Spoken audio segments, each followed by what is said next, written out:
Pokemon Colosseum is one of the more interesting Pokemon games. It has the same RPG gameplay of the mainline games, minus some series staples like the Pokedex and getting gym badges, but it's on a home console now.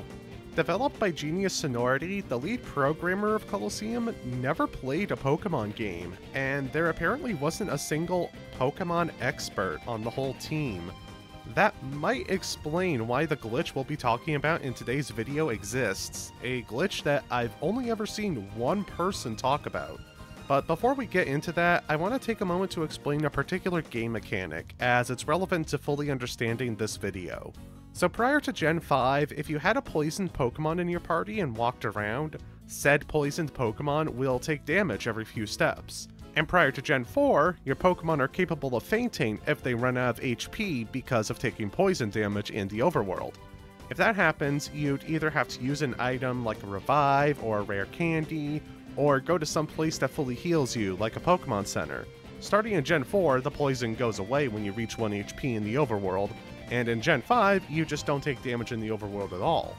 Anyway, now that we understand how the poison status works outside of battle, let's head into Colosseum and discuss this glitch in detail.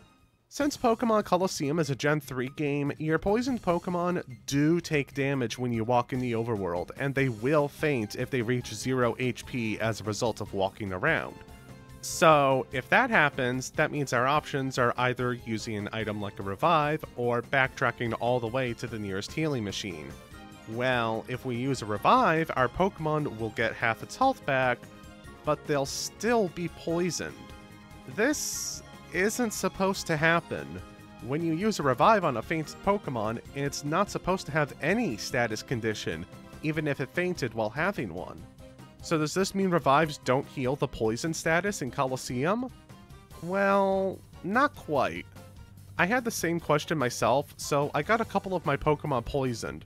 One fainted specifically from poison's end of turn damage while in a battle, and one fainted from an attack while poisoned.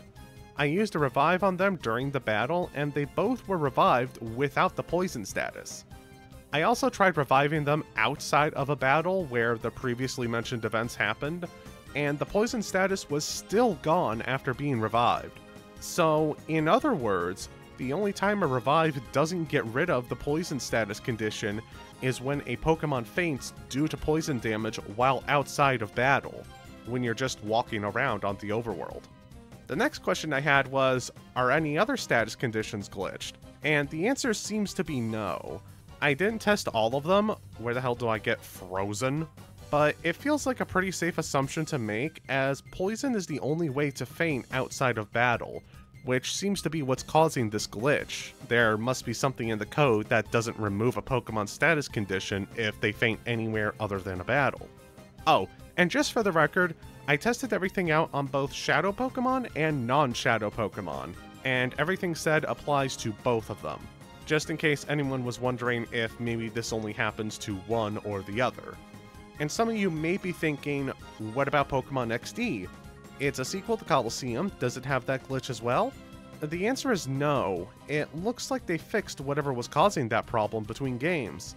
I just tested it out by having one of my Pokemon poison another, and when I used Revive after they fainted outside of battle, there was no poison status. This was a shorter video, but that's about all there is to say on the subject. I tried to cover any questions people might have, but if you have any questions, please let me know in the comments and I'll try my best to answer you. I hope you all learned something today, and thank you so much for watching. If you want to support the channel, please leave a like on the video, make sure you're subscribed to the channel, and check out one of the videos on screen for more Pokemon content. A big thanks to Mithril Monarch and the rest of my patrons for going the extra mile and financially supporting the channel. See you next time, everyone.